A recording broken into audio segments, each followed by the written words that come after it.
Donc l'intelligence artificielle, c'est apprendre à une machine à prendre une décision intelligente avec une information limitée. C'est une technologie qu'on voit apparaître tout autour de nous. Des fois, c'est très évident. Tu parles à Alexa, tu parles à ton téléphone pour lui demander de faire une recherche ou de mettre de la musique.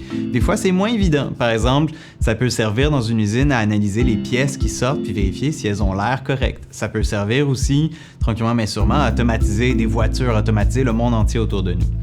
Assez rapidement, après le début de notre projet, nos plans ont été chamboulés par la pandémie de COVID-19. Faisant face à un nouveau problème qui était celui de la distanciation physique, on a réorienté notre projet de recherche vers la mesure de la distance entre les individus. Et c'est comme ça qu'est né le projet DISTA. C'est une technologie qui implique de la physique, donc de l'optique, de l'ingénierie, mais également de l'informatique. C'est pour ça qu'on a développé un laboratoire pédagogique autour de cette technologie-là. C'est important de démystifier un peu la technologie pour les étudiants. Pas de devenir des pros, mais de savoir un petit peu comment ça marche et comment on pourrait s'en servir.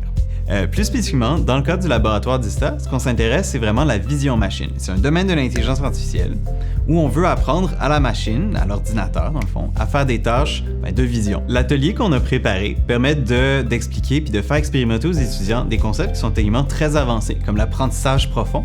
Un étudiant qui aura eu l'opportunité de faire cet atelier-là, il va vraiment avoir pu toucher à une technologie que d'habitude on ne voit pas avant l'université. En fait, ça lui a déjà donné une petite base, une petite connaissance qui lui permet soit de le motiver à pousser plus loin, ou au moins de pouvoir interagir puis parler avec des gens qui ont travaillé avec en se disant « Ah ouais, je sais de quoi ça parle ça ». Les étudiants vont commencer par faire l'assemblage mécanique de leur système, qui est composé d'une petite machine de calcul qui est très spécialisée. Et avec ce système-là, ils vont ajouter une caméra stéréoscopique qui va leur permettre d'analyser l'espace tridimensionnel. Pour faciliter le calcul de disparité, qui est donc l'écart entre la lentille gauche et la lentille droite de la caméra, les étudiants vont utiliser un damier qui leur permet de calibrer leur caméra. En fin de deuxième partie du laboratoire, les étudiants vont pouvoir évaluer la précision et la qualité de leur travail de calibration en observant sur l'écran de leur système ce qu'on appelle une carte de profondeur. Donc, les étudiants vont pouvoir évaluer la qualité de leur travail et ainsi voir s'ils ont bien calibré la caméra et si les calculs de stéréoscopie sont faits avec précision. Le système de vision artificielle que les étudiants utilisent est ce qu'on appelle un réseau de neurones artificiels. Le cerveau est composé de centaines de millions de neurones avec des milliards de connexions.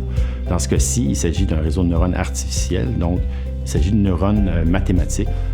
Donc, les étudiants vont être en mesure, en fin de laboratoire, de déposer sur leur table de travail plusieurs objets, de calculer, premièrement, de détecter les objets grâce au réseau de neurones artificiels, ensuite de calculer la position tridimensionnelle de tous ces objets et, conséquemment, de mesurer la distance entre chacun de ces objets et de vérifier si la distance calculée grâce au calcul de stéréoscopie est exacte en comparant cette mesure à l'aide d'un ruban à mesurer où on mesure carrément physiquement les distances.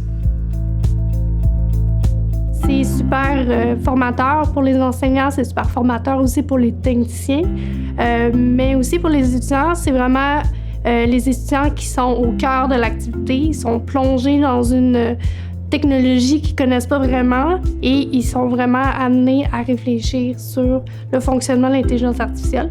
Et là, le visage des étudiants, là, il s'illuminait, là, ils étaient super heureux de faire ça. J'ai vraiment aimé ça, l'atelier, parce que je vois un autre monde de la technologie, on pourrait dire ça comme ça. Moi, je connaissais vraiment pas ce sujet, mais c'était vraiment nice l'atelier parce qu'il y avait beaucoup de techniciens à m'aider. Le professeur était vraiment bon, puis dès que tu avais une question, tu avais juste à demander, ils étaient toujours là pour toi. Pour les personnes des sciences, c'est vraiment un atelier assez passionnant. L'intelligence artificielle est déjà omniprésente dans nos vies. Notre responsabilité, c'est de former des citoyens responsables par l'intelligence artificielle. Et ça passe par des citoyens qui sont éduqués sur l'intelligence artificielle. On a donc monté un laboratoire clé en main qu'on est prêt à déployer pour une séance d'une journée ou d'un cours dans n'importe quelle école secondaire du Québec ou dans n'importe quel cégep. C'est intéressant dans le laboratoire pour les élèves de voir qu'ils peuvent utiliser l'intelligence artificielle à bon escient pour résoudre des enjeux de société. Ce qu'on veut, c'est créer des étudiants passionnés. Ça, c'est le plus beau résultat qu'on peut obtenir.